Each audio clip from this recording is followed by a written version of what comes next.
오늘 우리에게 주신 하나님의 말씀은 출애굽기 3장 14절 말씀입니다. 출애굽기 3장 14절 한 절 말씀입니다.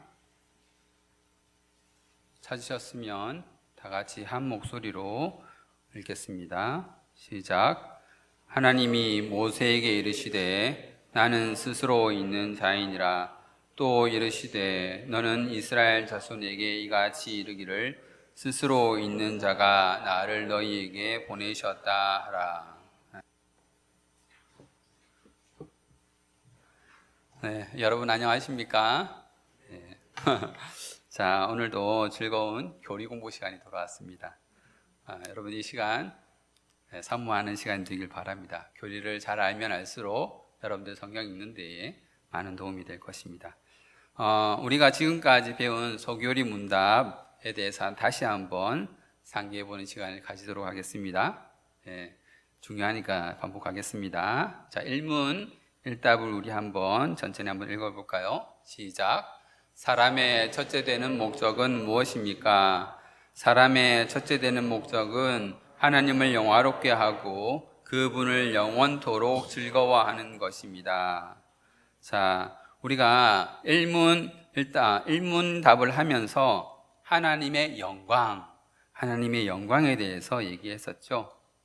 사람은 하나님께 본질적으로 영광을 돌리는 삶을 살 때에 하나님의 창조의 목적대로 살게 되는 것이고, 창조의 목적대로 살게 될 때에 비로소 기쁨을 또 행복을 누릴 수 있는 것입니다. 이 세상에서 자기가 좋아하는 그 어떤 것을 전부 다 누리면서 살아간다 할지라도 하나님께 영광을 돌리는 것이 아닌 삶은 결국 허무함으로 정결되고 일장춘몽으로 끝나버리게 되는 것이죠. 그 인생이 그 생을 마감하게 되는 날 모든 것이 끝나게 되는 것입니다. 여러분, 하나님이 여러분을 창조하신 그 목적대로 사시길 바랍니다. 자, 여러분, 여기에 숟가락이 하나 있습니다. 보이십니까? 숟가락은 어떨 때 쓰라고 있는 것이죠? 밥 먹을 때 쓰라고 있는 겁니다. 그런데 여러분, 이 숟가락을 가지고 땅을 팔 수 있습니까? 없습니까? 땅을 팔 수 있죠. 이거 가지고 땅 팔 수 있습니다. 그러면 여러분, 이 숟가락을 가지고 땅 파는데 이 숟가락을 가지고 사용하시겠습니까? 지하철 공사하는 데 가가지고 이 땅을 잘 파니까 숟가락도 땅 팔 수 있어 하면서 땅 파는데 이 숟가락을 쓰시겠습니까? 숟가락이 모래 한 줌을 딱 퍼보고는 야, 나도 땅을 팔 수 있구나, 야, 나도 이런 걸 할 수 있구나 하는 것과 다름이 없는 것입니다. 네, 할 수 있죠. 할 수 없다는 것 아닙니다. 그러나 적합하지 않고 그 목적에 맞지 않습니다. 숟가락을 만든 사람이 음식물을 떠서 사람 입에 넣는 용도로 이걸 만들었지 땅 파는 용도로 만들지 않았어요. 그런데 자기는 야, 나는 땅 파보니까 이게 참 잘 파지더라고. 땅 파는 게 내 적성에 딱 맞다. 그러면서 밥상에 올라가지 않고 공사판에 가 있으면 숟가락을 만든 그 사람 또는 숟가락의 주인을 무시하는 것입니다. 모독하는 것이에요. 또 숟가락이 아무리 거울같이 이렇게 반딱반딱 한다고 해서 야, 이제부터 나는 거울이야, 사람들 입에 음식물을 퍼다 나르는 그러한 일은 난 이제 안 해. 이 깨끗한 몸에 어찌 그 더러운 음식물을 묻히겠어? 그러면 이 얼마나 웃긴 일입니까? 마찬가지로 하나님이 사람을 창조하실 때에 하나님을 영화롭게 하고 하나님을 즐거워하는 자들로 만드셨다니까요. 그러니까 사람들이 하나님께 예배하지 않는 것은 어떤 물건이 제 용도 외에 다르게 사용되고 있는 것과 크게 다르지 않습니다. 여러분 뭐 잘하십니까? 여러분의 특기가 무엇입니까? 우리 학생들과 청년들, 여러분들의 전공이 무엇입니까? 수학을 잘하십니까? 물리를 잘하십니까? 컴퓨터를 잘 다루나요? 그림을 잘 그리거나 음악을 잘 합니까? 혹시 여러분 농사를 잘 짓습니까? 동물과 식물들을 잘 다루시나요? 하나님 앞에 예배 드리는 것 외에 다 용도 외입니다. 그런 거 잘 하라고 하나님이 여러분들을 창조하신 것 아닙니다. 여러분들의 제1목적, 여러분들의 창조 제1목적은 하나님을 찬양하고 하나님을 영화롭게 하고 하나님을 즐거워하는 것이에요. 우리의 창조 목적이 무엇입니까? 하나님을 영화롭게 하는 것이라니까요. 그것이 우리의 창조 목적입니다. 자, 여러분이 잘하는 그런 것, 여러분의 재능이나 여러분의 특기에 여러분들이 끌려다녀서는 안 됩니다. 내가 잘하는 것에 내가 끌려다녀서는 안 되는 거예요. 오히려 나의 특기와 나의 재능의 멱살을 딱 붙잡고 그거를 하나님 앞으로 끌고 나와서 하나님 앞에 무릎을 꿇리고 나도 무릎 꿇고 하나님, 제가 이놈을 잡아왔습니다. 하나님 영화롭게 하는데 이놈을 어떻게 쓸까요? 이렇게 되어야 하는 것입니다. 내가 공부를 잘한다고 예배를 빼먹고 하나님 앞에 영광 돌리는 걸 빼먹고 그 시간에 나는 공부를 하겠다. 용도 외로 사용되고 있는 것입니다. 반대로도 마찬가지입니다. 여러분이 무엇을 못하고 또 어떤 일에 자신이 없습니까? 여러분 스스로 부족하다고 느끼는 그 어떤 것도 여러분이 하나님을 찬양하고 하나님께 예배드리는 그 창조 목적의 이행을 막을 수 없는 것입니다. 또 막아서도 안 되는 것이죠. 그러므로 여러분, 인생의 목적이 무엇인지를 알고 그 목적에 맞게 바른 삶을 사시길 바랍니다. 자, 우리 2문하고 3문도 같이 보겠습니다. 문 2, 시작. 하나님께서 우리에게 무슨 법칙을 주셔서 그분을 영화롭게 하고 즐거워하게 하셨습니까? 구약과 신약 성경에 기록된 하나님의 말씀은 우리가 그분을 영화롭게 하고 즐거워하는 방법을 가르쳐주는 유일한 법칙입니다. 하나님께서는 우리가 그 창조 목적을 잘 이행할 수 있도록 무엇을 주셨다고요? 하나님의 말씀 즉 성경을 우리에게 주셨습니다. 하나님의 말씀 말고 또 다른 무언가가 있다 없다?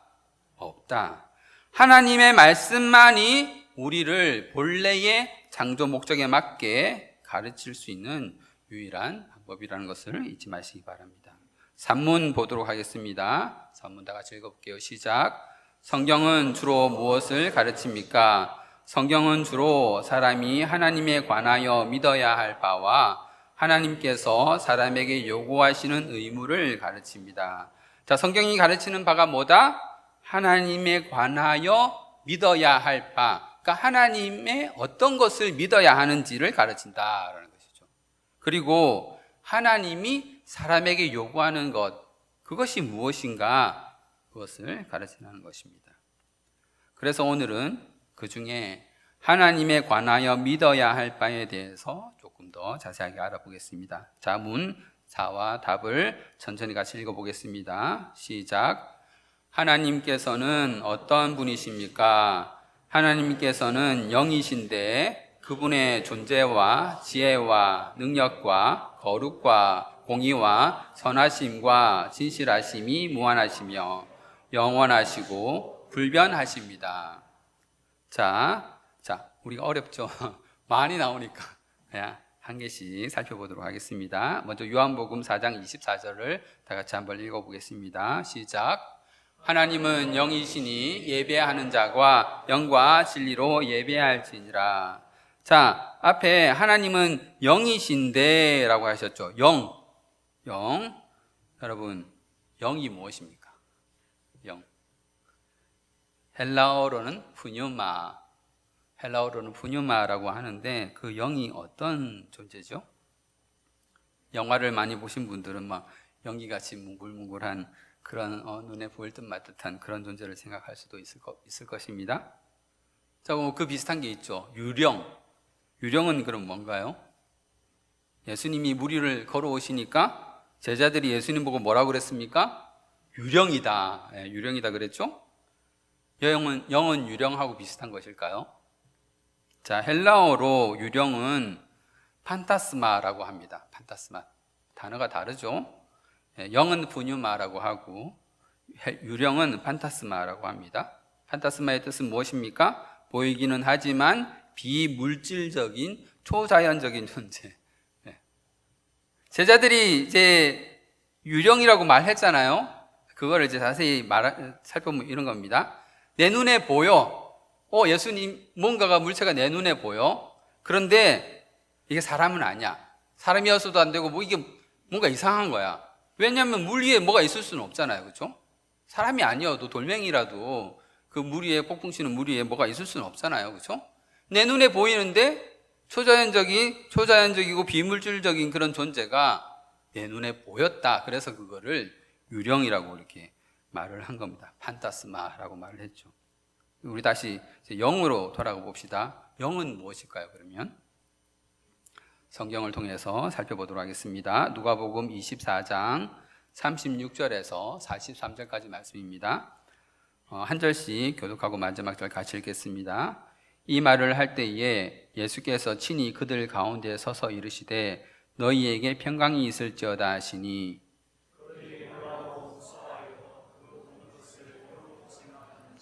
예수께서 이르시되 어찌하여 두려워하며 어찌하여 마음에 의심이 일어나느냐.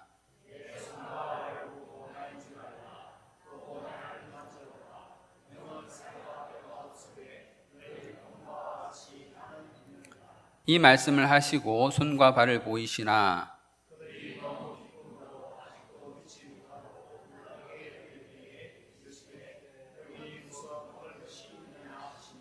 이에 구운 생선 한 토막을 드리니 받으사 그 앞에서 잡수시더라.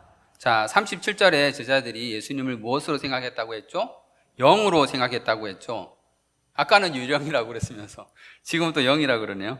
자, 아까 전에 볼 때는 그 보이는 것이 초자연적이고 비물질적인 것인데 내 눈에 보였기 때문에 그걸 유령이라고 했던 거예요. 판타스마. 그러니까 제자들이 여기서 지금 영으로 보았다라고 하는 것은 사실은 유령을 보았다라는 그런 의미로 영을 보았다는 말을 사용한 겁니다. 그러니까 이 영에는 그런 의미도 같이 담겨 있는 거예요. 자, 그랬더니 39절에서 예수님이 또 말씀하시죠. 영이 어떤 것인지에 대해서, 영의 특징에 대해서 제대로 말씀해 주십니다. 39절에 뭐라고 되어 있습니까? 영은 뭐가 없다? 영은 살과 뼈가 없는 존재이다. 영은 살과 뼈가 없는 존재이다. 너희들이 정의하기에 너희들이 지금 영이라고 나를 생각하고 있는데 영은 너희들은 살과 뼈가 없는 자라고 생각하고 있잖아. 근데 나는 살과 뼈가 있잖아. 나는 먹기도 하잖아. 지금 이 말씀을 하시려고 그러는 거예요. 자, 어떤 비물질적인 존재, 그러니까 물질이 아닌 비물질적인 존재, 영이 비물질적인 존재, 초자연적인 존재라는 그런 말이에요. 물론 이제 비물질적인 존재라는 것은 지극히 인간적인 관점에서의 평가이죠. 하나님은 그렇게 평가 안 하시겠죠? 그런데 이제 우리가 다 사람이니까 사람식으로 이해를 하자면 영은 비물질적인 존재, 초자연적인 존재라는 그런 말인 겁니다. 살과 뼈가 없다는 말이 무슨 말일까요? 어떤 존재가 있는데 그 존재가 살과 뼈가 없다는 거잖아요. 여기서 예수님이 말씀하시는 살과 뼈는 너희가 가지고 있는 그런 살, 그런 뼈, 너희들 유령을 생각할 때에 너희들과 같은 그런 살, 너희들과 같은 그런 뼈는 없는 존재로 생각하잖아 라는 말인 거죠. 영은 사람과 같은 살과 뼈를 가진 존재가 아니라는 말입니다. 한편 이 영이라는 말은 당연하게도 한 가지를 전제하고 있는데 살과 뼈가 없음에도 존재라는 것이 있을 수 있다는 것을 말하고 있죠. 여러분, 우리 눈에 안 보이면 우리가 만질 수도 없고 볼 수도 없고 느낄 수도 없는 것이면 존재합니까? 안 합니까? 존재할 수 있죠? 우리 눈에 안 보인다고 그런 거 없는 거야 라고 쉽게 말할 수 없는 거예요. 물론 이제 과학자들은 없다고 그냥 그런 건 없어 라고 단정적으로 말하겠지만 그건 잘 몰라서 하는 얘기고, 사람의 눈과 오감으로 또는 사람의 생각으로 그 존재를 파악하지 못한다 할지라도 그런 존재는 있을 수 있습니다. 살과 뼈가 없어도 초자연 존재가 있을 수 있다는 거예요. 있는 거고요. 자, 인간이 살면서 항상 늘 내가 태어난 이후로 늘 뭔가 손에 만져지고 보는 것, 이런 것에 그냥 둘러싸여져 살고 있으니까 자기 손에 잡히지 않는 것, 즉 한 번도 경험해 보지 못한 것을 그냥 없다라고 하는 경우가 많습니다.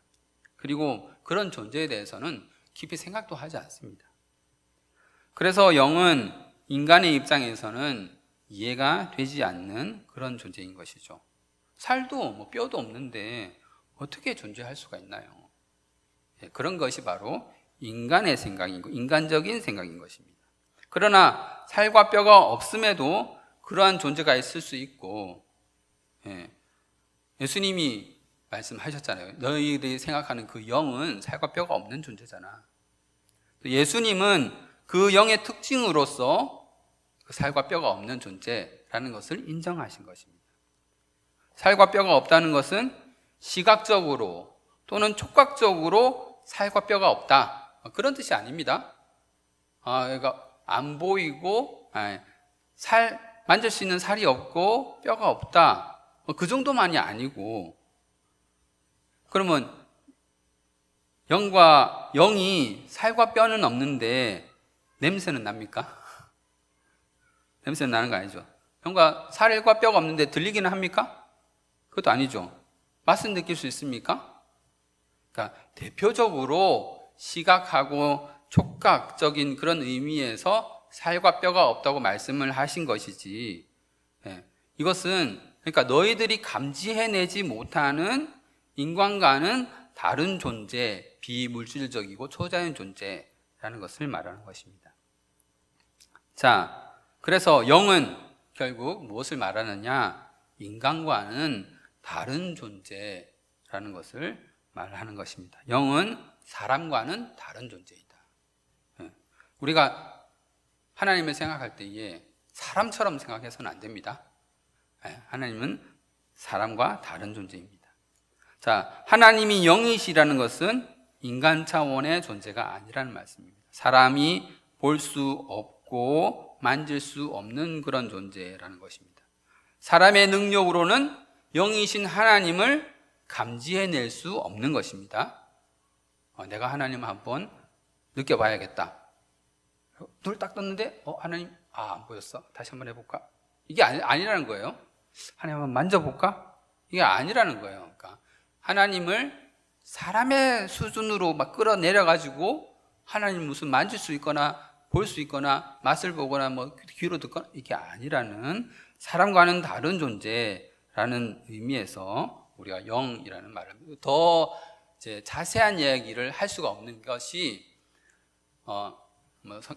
신학에서는 이제 부정신학이라고 말을 하는데, 성경이 계시하지 않은 그 이상을 넘어갈 수가 없기 때문에 그냥 성경에서 나와 있는 그것대로 우리의 논리를 가지고 유추할 뿐인 거예요. 그래서 영이 어떤 것이다 라고 말하기보다는 영은 이런 것이 아니다 라고 이렇게 말을 하는 거예요. 살과 뼈가 없는 존재이므로 인간은 아니다, 이렇게 말하는 거죠. 자, 사람이 감지할 수 없다고 해서 존재가 없다는 것이 아니라고 이렇게 말씀드렸습니다. 자, 그러면 하나님은 그런 영이신데, 사람과 다른 존재이신데, 하나님의 존재와 지혜와 능력과 거룩과 공의와 선하심과 진실하심이 무한하시고 영원하시고 불변하시다라는 그런 말이에요. 우리가 제일 앞에 이제 답에서 하나님은 영이신데 이제 이 부분을 본 거예요. 즉 사람은 아니시다. 사람이 아니라 특별한 존재시다. 자, 무한하시고 이렇게 말해요. 진실하심이 무한하시고 그 많은 것들이 하나님의 속성들이 무한하시다 이렇게 말씀하시는데 여러분 이것도 마찬가지로 사람에 빗대어서 볼 수 있습니다. 사람은 유한한 존재죠. 사람은 유한한 존재입니다. 사람은 태어나죠. 사람은 죽습니다. 언젠가 죽습니다. 다 그렇죠? 그런데 하나님은 인간처럼 그렇게 막 태어나고 죽고 하시는 그런 분이 아니라는 겁니다. 그리스 신화에 나오는 것처럼 뭐 신이 죽었다가 죽고 막 태어나기도 하고 막 그런 존재가 아닌 겁니다. 싸구려 말도 안 되는 그런 신화 그런 것들은 잊어버리시기 바랍니다. 하나님은 영원히 존재하는 분이십니다. 이것도 사실 인간의 말이 비루해서 영원이라는 말을 막 쓰고 있는데, 그러니까 여러분 영원하면 뭐 어떤 생각 드십니까? 뭐 시간이 긴 뭐 이렇게 생각하시잖아요. 그 정도가 아닙니다. 자, 이제 좀 이따 다루기로 하고, 자 하나님의 존재가 무한하시다. 하나님의 지혜에 대해서도 나옵니다. 하나님의 지혜는 사람보다 크십니다. 그렇죠? 하나님이 이 모든 세상을 창조하시고 또 사람을 창조하셨는데 당연히 하나님의 지혜는 만물의 영장이라고 하는 이 사람보다 비교할 수 없도록 더 높고 무한하신 것이죠. 사람의 지혜는 하나님의 지혜 앞에서는 비교할 차원이 되지 않습니다. 여러분, 그 지혜가 너무 커가지고 오히려 그 사람이 그 지혜를 이해 못하죠. 여러분, 이 바가지 많은 머릿속으로 하나님을 생각해가지고 하나님을 이렇다 저렇다 규정할 수 있겠습니까? 자, 여러분 영상을 하나 보도록 하겠습니다. 여러분 당구 게임 아십니까? 당구 어떻게 하는지 아시나요? 공이 3개가 저렇게 있는데 흰색 공으로 노란색 공 한번 맞추고 빨간색 공 한번 맞추는 겁니다. 자, 한번 조금만 플레이 해주세요.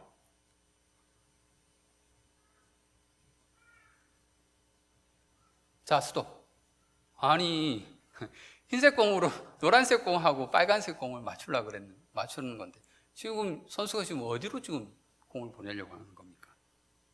여러분, 저렇게 하면 공이 맞겠습니까? 안 되겠죠? 자, 계속 플레이 한번 해볼까요? 자,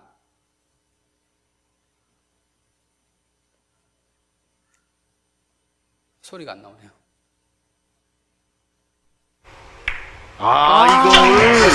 이번서도 성공해야 됩니다. 뱅크샷 실망을. 여러분 보셨습니까? 맞았죠? 뭐 저렇게 하면 안 될 것 같은데 왜 저렇게 하는가? 결국에는 흰색 공이 빨간색 공과 노란색 공을 맞추었습니다. 아주 멋있게 빨간색 공과 노란 공을 맞추니까 해설자가 막 감탄을 하면서 와 이렇게 말을 하잖아요. 그렇죠? 여러분 이걸 잘 기억하시기 바랍니다. 이게 아주 중요한 예제입니다. 이 당구 규칙에는 흰색 공이 마지막 공을 맞추기 전까지 벽을 3번 맞추어야 돼요.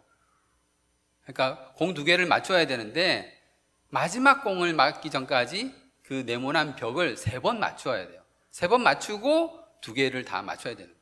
1개를 맞추고 3번 맞추고 마지막 공을 맞추든 어쨌든 마지막 공이 맞기 전까지 벽 3번을 다 맞춰야 되는 거예요.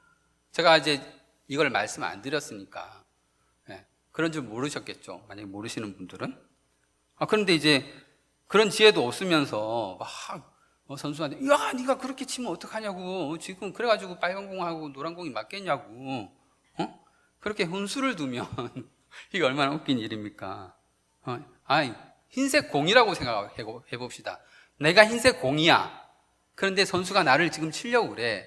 내가 옆에 보니까 빨간색하고 노란색이 저기 있어. 그럼 이렇게 이쪽 방향으로 이렇게 쳐야 되지 이렇게 갈 것 같은데 이 선수가 지금 이쪽으로 치고 있단 말이에요. 이쪽으로. 아이고 저러다가 이게 내를 지금 어디로 보내려고 지금 이럽니까? 그래가지고 저 2공을 맞출 수나 있겠습니까? 노란색 공 빨간색 공이 바로 옆에 있는데 방향을 좀 돌려보세요. 바로 옆에 있는 공을 치면은 그냥 금방 끝나. 왜 일을 이렇게 어렵게 만드시나요? 하고 그 흰색 공이 선수에 대고 그렇게 막 훈수를 둔다고 생각해 보십시오. 얼마나 웃긴 일입니까? 아닌 겁니다. 그렇죠? 여러분, 하나님의 지혜는 사람의 지혜보다 높기 때문에 하나님이 하시는 일이 무조건 지혜로운 일입니다. 이사야 55장 8절에서 9절 말씀 다 같이 읽어보겠습니다. 시작. 이는 내 생각이 너희의 생각과 다르며 내 길은 너희의 길과 다름이니라. 여호와의 말씀이니라. 이는 하늘이 땅보다 높음 같이 내 길은 너희의 길보다 높으며 내 생각은 너희의 생각보다 높음이니라. 하나님 딱 위에서 내려보시면서 야, 이거 이렇게 가야 돼. 이렇게. 그래야지 벽 3번 맞추지. 네, 여러분 기도하실 때 하나님의 뜻을 잘 생각하시고 기도하시기 바랍니다. 그냥 짧은 눈으로 그냥 이렇게 보는 눈으로 저기 보이는데 절로 안 보내고 왜 나를 엉뚱한 데로 보내나. 하나님이 찬양받고 영광 받으시려고 여러분들을 쓰리 쿠션으로 돌리는 거예요. 자, 하나님이 능력이 많으시다고 하죠. 능력이 많다는 것은 인간의 능력이 많다. 이것도 좀 하나님 앞에 이런 하나님 오히려 뭐 한정 짓는 듯한 그런 느낌이 좀 듭니다. 능력이 많다. 뭐 그 정도 가지고 말이 됩니까? 더 뭐 이런 말이 있어야 되는데 인간의 말이 비루해 가지고 뭐 이제 이 정도까지만 하는 겁니다. 능력에 관해서는 우리 하나님이 천지 창조를 생각하시면 됩니다. 하나님께서는 말씀으로 세상을 창조하셨습니다. 그렇죠? 천지를 창조하신 하나님. 그 한마디면 그냥 다 끝납니다. 하나님의 능력, 뭐 천지를 만드셨는데 여러분이 딛고 다니는 그 땅, 여러분 철석같이 믿고 있죠. 한 발 내디딜 때, 그 땅 꺼지면 어떡하나? 걱정하십니까? 계단 올라오실 때, 계단 없어지면 어떡하지? 이렇게 걱정하셨습니까? 여러분들이 철석같이 믿고 있는 그 땅, 하나님 만드셨어요. 여러분들이 기대서 살아갈 수밖에 없는 그 우주, 하나님 만드셨어요. 하나님은 정말 말로 다 할 수 없는 그런 능력을 가지고 계신 분이십니다. 무엇보다도 특별히 하나님은 나를 창조하셨습니다. 우리 인간을 창조하셨습니다. 여러분들을 창조하셨습니다. 아담과 하와는 창조하셨고 그 뒤로는 그냥 그 아담과 하와가 그냥 나은 거지가 아니고 하나님이 여러분들을 모태에서부터 직접 만드셨어요. 그거를 기억하셔야 됩니다. 창조는 그 두 분, 우리 조상 그 두 분 하셨고 나는 그냥 좀 어쩌다 보면 우리 아빠 엄마가 낳은 거지가 아니고 하나님이 역사하지 않으시면은 그렇게 될 수가 없는 거예요. 나도 나를 잘 모르는데 하나님은 나를 창조하셨고 나에 대해서 모르시는 것이 하나도 없으십니다. 능력이 많으신 우리 하나님이십니다. 그리고 그 능력으로 우리를 죄 가운데서 구원하시고 사람에게 영원한 생명을 주시는 그런 하나님은 능력이 많으신 그런 분이십니다. 자, 하나님의 거룩에 대해서도 나오죠. 거룩. 여러분, 거룩하면 뭔가 엄숙하고 특별하다 이런 느낌이 드시죠? 성경에서 거룩하다라는 것은 분리되었다, 또 구별되었다라는 뜻을 포함하고 있습니다. 즉, 하나님은 사람과 다르고 하나님은 특별하신 분이시다라는 거예요. 천사들이 이렇게 노래를 하죠. 거룩, 거룩, 거룩. 거룩, 거룩, 거룩. 자, 우리 요한계시록 4장 8절 다 같이 한번 읽어보겠습니다. 시작. 내 생물은 각각 6날개를 가졌고 그 안과 주위에는 눈들이 가득하더라. 그들이 밤낮 쉬지 않고 이르기를 거룩하다, 거룩하다, 거룩하다. 주 하나님 곧 전능하신 이여 전에도 계셨고 이제도 계시고 장차 오실 이시라 하고. 여러분, 하나님은 거룩하신 분이십니다. 하나님은 특별한 분이십니다. 사람과 같은 존재가 아니세요. 거룩하신 분이십니다. 하나님의 선함에 대해서 또 얘기를 하고 있죠. 여러분, 성경에서 선하다, 착하다라는 단어가 나오면 여러분 주위에서 그거를 보셔야 됩니다. 여러분, 어떤 것이 착하고 어떤 것이 선함입니까? 어떤 행동을 두고 야, 참 선한 행동이다, 참 착한 행동이다 이렇게 판단을 하죠? 질문 하나 드리겠습니다. 거짓말하는 것은 선한 것입니까? 거짓말하는 건 선한 것이 아닌가요?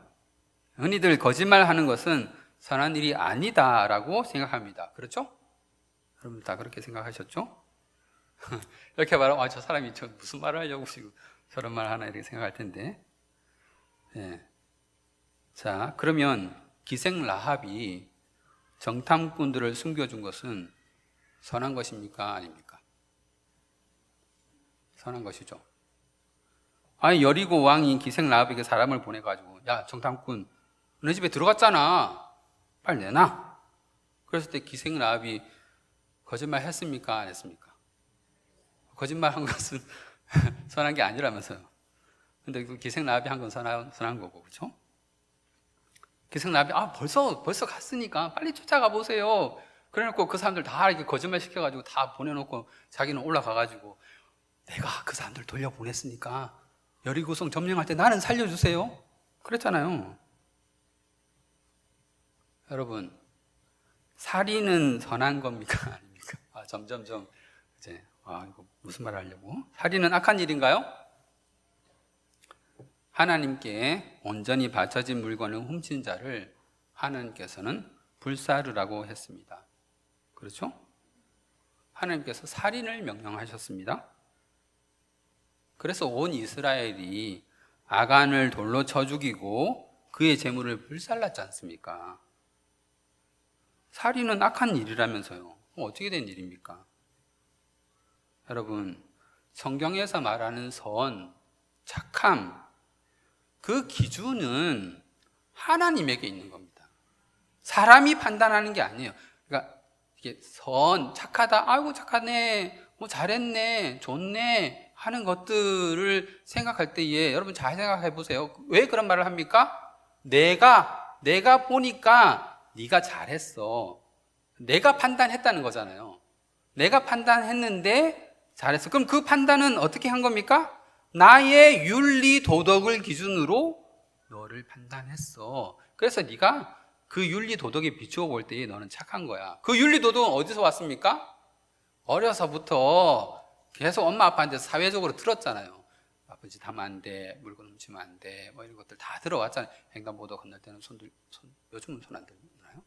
바람 부릴 때 건너 하는 이런 것들 다 들어왔기 때문에 빨간 불에 안 건너고 파란 불에 딱 건넜을 때 참 착하다 이렇게 말하잖아요. 그게 진짜 착한 거냐고요. 하나님 기준도 아닌데 하나님이 빨간 불에 건너라고 했으면 빨간 불에 건너는 게 착한 겁니다.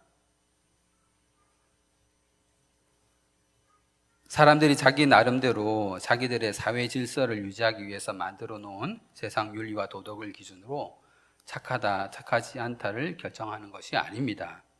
성경은 하나님의 마음, 하나님의 뜻을 기준으로 착함과 아님을 결정합니다. 그래서 거짓말을 했어도 하나님 마음에 합격이면 착한 일인 것이고, 나라를 배신하고 팔아먹었어도 하나님 기준에 부합하면 그것이 선한 일입니다. 시아버지와 간음을 했어도 하나님이 의롭다 하면 의로운 거예요. 하나님의 거룩하심과 온전한 하나님의 영광을 위해서 하나님의 뜻에 맞지 않는 죄인은 돌에 맞아 죽고 불살라져야 하는 것이 선한 것입니다. 하나님의 명령에 따르는 그것이 선한 일인 것이죠. 무슨 기독교가 이래 라고 생각하실 분이 있을지도 모르겠지만, 그렇게 생각하는 것은 어려서부터 자기의 머릿속에 주입되어 온 그런 세상적 착함의 개념과 방금 들은 성경적 착함의 그 개념이 서로 충돌하기 때문이에요. 그러나 어느 것이 더 맞습니까? 성경적 착함이 더 맞는 거예요. 착하다, 선하다의 기준은 무조건 하나님인 것입니다. 그 기준은 무조건 뭐다? 하나님입니다. 하나님 마음입니다. 그래도 이 정도 일이라면 하나님도 이거는 착하다고 인정해 주셔야 되는 거 아닌가? 내가 다른 사람 이렇게 도와드렸는데, 불쌍한 사람, 헐벗은 사람 막 도와드렸는데, 이거는 착하다고 해줘야 되는 거 아닌가? 여러분, 그런 거 없습니다. 여러분, 하나님을 배제한 상태로 어떤 일을 해놓고, 하나님 잠깐만 있어 보세요. 내가 착한 일을 하나 하고 올게요. 하나님 절대 보지 마세요 하고 뭔가를 하나 해놓고 들고 와가지고는, 하나님 제가 이런 일을 했으니까 이제 착하다고 평가해 주세요. 내가 착한 일 했죠? 잘했죠? 아니라는 거예요. 말도 안 되는 소리입니다. 사람은 독자적으로 착한 일을 할 수가 없습니다. 그냥 안 된다고 보시면 됩니다. 그냥 사회적으로 규정해 놓은 뭐 그런 것들을 그냥 지키고 그냥 살 뿐이지. 그런 것도 뭐 사실은 잘 못 지키지만, 뭐 사회가 정의해 놓은 윤리도덕 철저하게 다 지키고 사십니까? 그리고 또 잘 안 되잖아요, 그렇죠?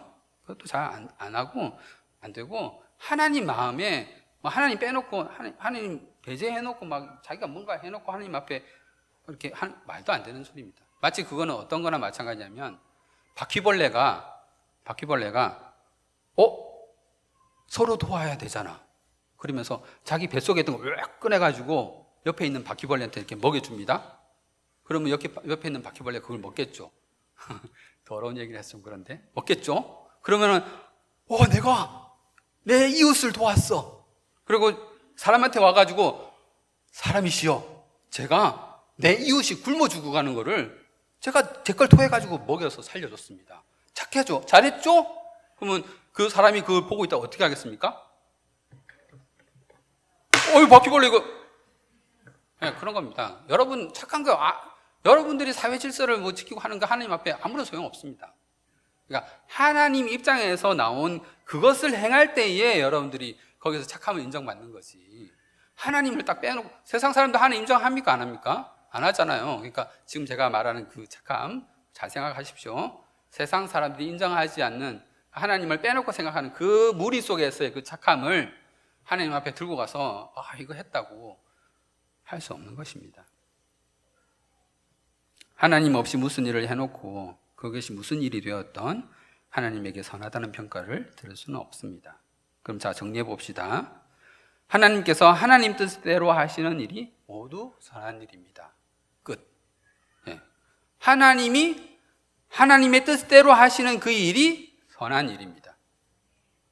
그러니까 결국 무슨 말이에요? 하나님만이 선한 일을 할 수 있다는 거예요.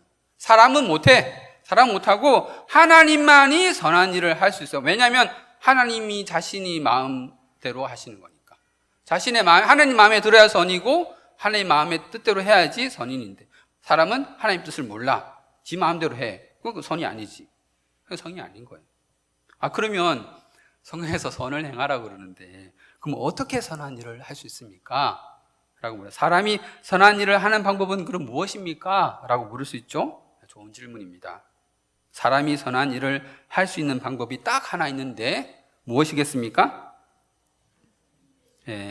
하나님이 하시는 일에 묻혀가는 겁니다. 하나님이 하시는 일에 이렇게 끼는 거예요. 하나님이 하시는 일에 동참하는 것, 그거밖에는 여러분들이 선한 일을 할 수 있는 방법이 없습니다. 그러므로 예수를 믿지 않는 사람은 참된 선행을 할 수 없는 것입니다.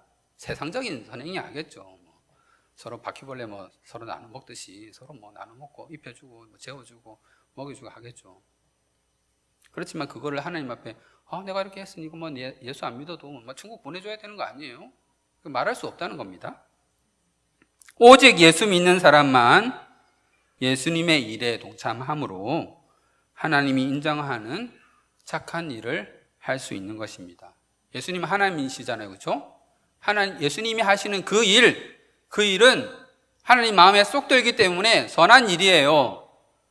그러니까 거기에 예수님 저를 좀 꼽사리 껴주세요. 저도 같이 할게요. 사실은 그게 아니고, 예수님이 너도 와서 이 일 해. 너도 같이 하자 하고 우리를 불러주셨기 때문에 우리가 그 하나님의 일에 우리가 하나님의 그 일에 동참이 돼가지고 하나님의 손가발이 돼서 일을 하는 그것을 선하다고 하는 거예요. 세상에 착한 사람 얼마나 많은데요. 착한 불교인, 착한 이슬람 사람들, 이슬람 사람들 테러를 많이 하니까 좀 빼놓고 그런 사람들 되게 많던데 그 사람들 예수 안 믿어 다 지옥 갑니다. 네.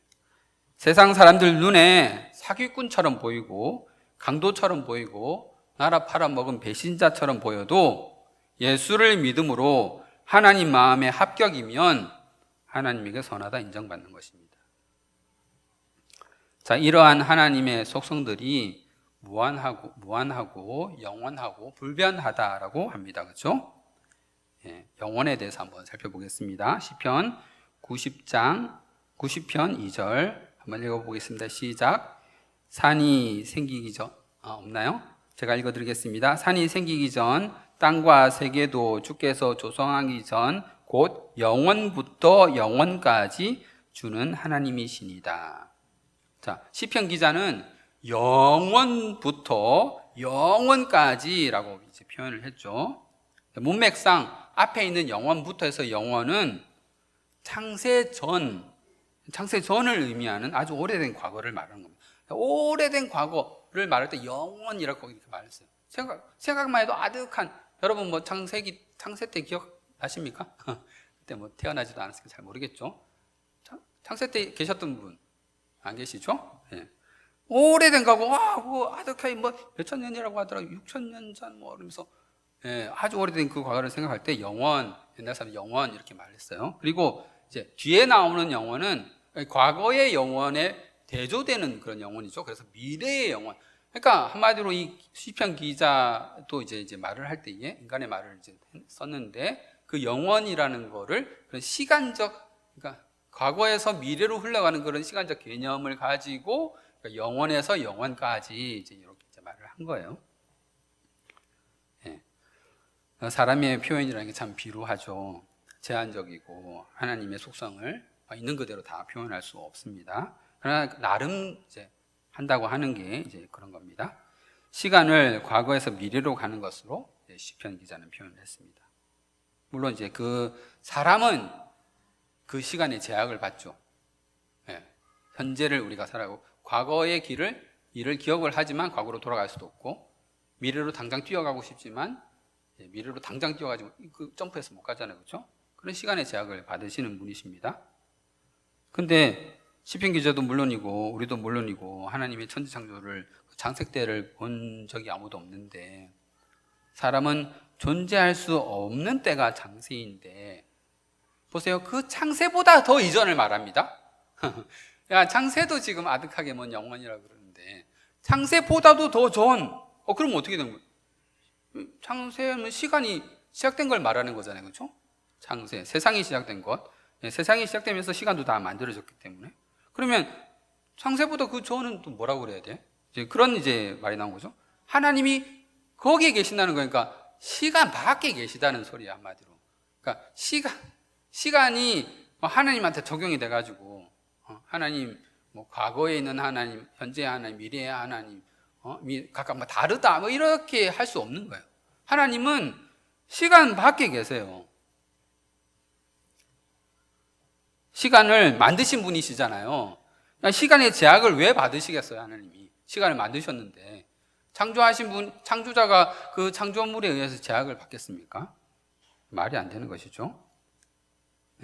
하나님은 시간 범위에 그 제약을 받으시는 분이 아니라 시간 너머에 계신 분이라는 것을 우리가 알 수 있는 것입니다. 하나님이 시간을 만드셨기 때문에. 자, 그래도 뭐 시간이 있기 전, 뭐 창세 전에 계시고 이런 말들을 하는 걸로 봐서 시작과 끝, 시간이라는 게 창세라는 시작이 있고 요한계시록 우리가 보면서 시간의 끝이라는 게 있겠구나. 이제 이걸 우리가 알 수 있는 거죠. 오늘 여러분 이렇게 하나님은 어떤 분이신가에 대해서 한번 살펴보았습니다. 제가 여러 가지 말씀을 드렸는데 잘 기억이 안 나고 정리가 잘 안 되실 테니까 다시 한번 우리가 본사와 답을 한번 천천히 읽어보면서 하나님이 어떤 분이신가 한번 잘 기억해 보겠습니다. 다시 읽어보겠습니다. 시작. 하나님께서는 어떤 분이십니까? 하나님께서는 영이신데 그분의 존재와 지혜와 능력과 거룩과 공의와 선하심과 진실하심이 무한하시며 영원하시고 불변하십니다. 성도 여러분, 하나님은 영이십니다. 사람과 같은 육체를 가지신 분이 아니라서 시간과 공간의 제약을 받지 않으시고 그 존재가 무한하신 그런 분이십니다. 하나님은 지혜로우시며 능력이 많으시며 거룩과 공의, 선하심과 진실하신 분이십니다. 그런데 이러한 하나님의 속성들이 무한하시며 영원하시고 또 영원히 변치 않는 분이시라는 것을 우리가 잊지 말아야 할 것입니다. 이런 분이 우리가 믿는 하나님입니다. 하나님이 어떤 분이신가를 잘 알게 되고 또 하나님과 더욱 친밀한 교제를 나누면서 우리가 믿는 하나님에 대해서 더욱 분명하게 알게 되는 우리 모두가 되기를 주님의 이름으로 소망합니다.